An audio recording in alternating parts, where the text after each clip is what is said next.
पता नहीं किस जन्म की दुश्मनी निकाल रही है मुझसे। ऐसी छुई मुई बनकर बैठी रहती है जैसे मेरे आने से पहले 8-10 नौकर चाकर आगे पीछे फिरते रहते थे।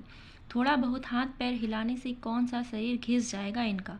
सब कुछ मेरे भरोसे छोड़कर बैठ जाएंगी। बाहर से थक कर आओ और फिर घर में आते ही रसोई में लग जाओ। वंदना खींचते हुए अपना सारा गुस्सा रसोई में बर्तनों पर निकाल रही थी। ऐसा नहीं था कि उसकी सास रुक्मणी जी को बहू के बड़बड़ाने का भान नहीं था, लेकिन वो भी ठिठाई पर थी। बहू की बड़बड़ाहट को एक कान से सुनकर दूसरे कान से निकाल रही थी। वंदना एक पढ़ी लिखी लड़की थी। उसका सपना था कि वो अपने पैरों पर खड़ी होगी। उसने नौकरी के लिए कई जगह आवेदन भी दे रखा था। इस बीच जब उसके लिए अनिकेत का रिश्ता आया तो उसने साफ साफ कह दिया कि वो शादी इसी शर्त पर करेगी कि शादी के बाद उसे अच्छी नौकरी मिले तो कोई उसे नौकरी करने से नहीं रोकेगा। आखिर इतना पढ़ने लिखने के बाद वो घर पर नहीं बैठ सकती। अनिकेत और उसके घर वालों को इस बात से कोई आपत्ति नहीं थी कि उनकी बहू नौकरी करेगी, इसलिए दोनों तरफ से खुशी खुशी ये रिश्ता हो गया। शादी के कुछ दिनों बाद ही वंदना का ज्वाइनिंग लेटर आ गया। जिस दिन वंदना ने अपने ससुराल वालों से कहा था कि वो अब नौकरी करेगी तो उसकी सास रुक्मणी जी ने सारे परिवार के सामने कह दिया था, बहू नौकरी करे तो इससे मुझे कोई आपत्ति नहीं है। मैं ये भी नहीं कहूँगी कि वो पहले सारे घर का काम करे फिर नौकरी पर जाए, लेकिन मैं भी अब पहले की तरह पूरा घर नहीं संभाल सकती। मुझे सब कुछ मंजूर है, लेकिन मुझसे ये उम्मीद मत करना कि मैं बहू को रोटियां बनाकर खिलाऊंगी। मुझे पता है कि अगर मैं एक बार इस भंवर में फंस गई तो ज़िंदगी भर निकल नहीं पाऊंगी। उस वक्त सबको रुक्मणी जी की बातें सुनकर हैरानी तो हुई थी। उनके पति ने तो ये भी कहा कि मुझे नहीं पता था कि मेरी सीधी सरल पत्नी भी सास बनते ही अपना रूप बदल लेगी, लेकिन इन सब बातों का रुक्मणी जी पर कोई असर नहीं हुआ। वो तो अपनी जिद पर अड़ी थी। खैर वंदना को तो नौकरी करनी ही थी, क्योंकि घर के थोड़े से काम के लिए वो इतनी अच्छी नौकरी तो नहीं छोड़ सकती थी। वहीं उसके पति और ससुर जी ने भी नौकरी की इजाज़त दे दी थी, तो फिर कहाँ रुकने वाली थी। इस समस्या का हल निकाला गया कि घर के कामों के लिए एक कामवाली और खाना बनाने के लिए कुक रख ली गई।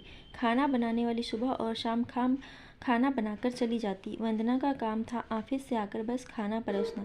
यूं ही दिन निकल रहे थे। वंदना की शादी को 2 साल हो चुके थे।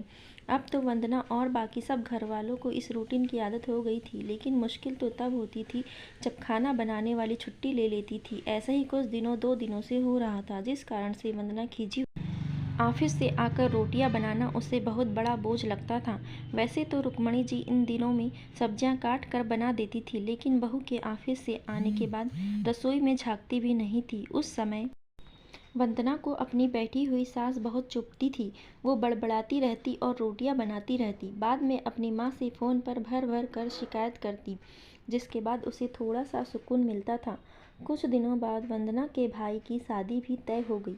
वंदना की होने वाली भाभी भी नौकरी पेशा थी। वंदना की माँ ने सगाई के वक्त ही खुश होते हुए गर्व से कहा, भाई मैं तो और सासों की तरह नहीं हूँ जो बहू के आने पर हाथ धर कर बैठ जाऊँ।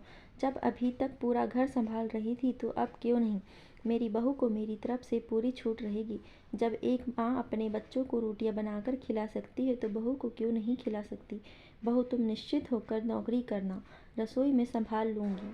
वंदना की माँ के उच्च विचार सुनकर उसकी होने वाली भाभी का पूरा परिवार और खुद वंदना भी गदगद हो गई।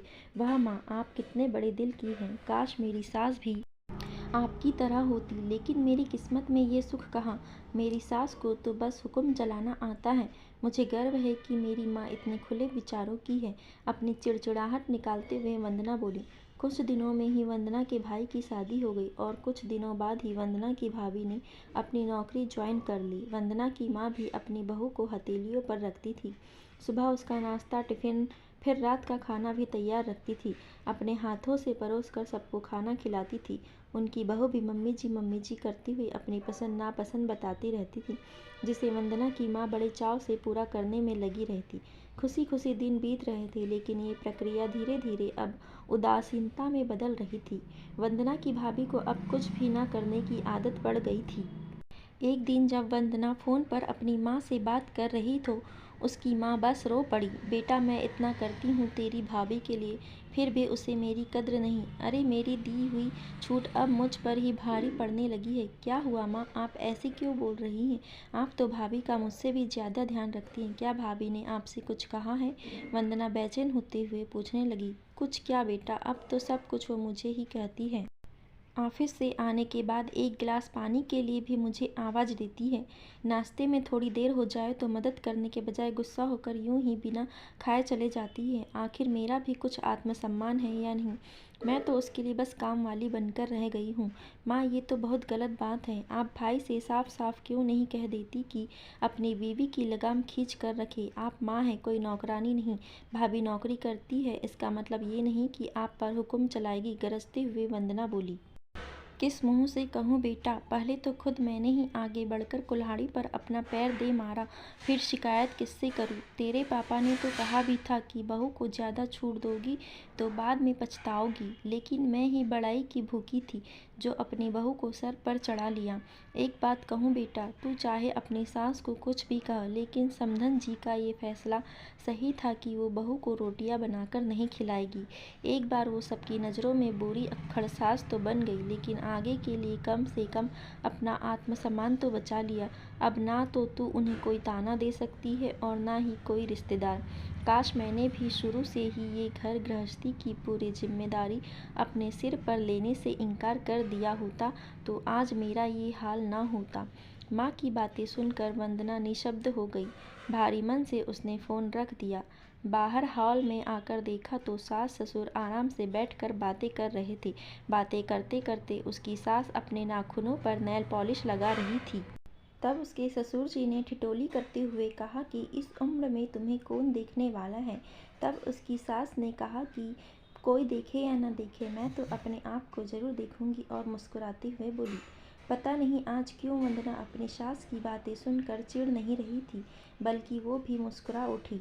सही तो कह रही है मम्मी जी, एक गृहिणी को अपने लिए वक्त ही कब मिलता है? पहले अपने बच्चों को पाल पोस कर बड़ा करो, फिर कामकाजी बहू आ जाए तो उसे और उसके बच्चों को संभालो। काश मेरी माँ ने मेरी सास की तरह पहले ही कह दिया होता कि बहू को रोटियां बनाकर नहीं खिला सकती।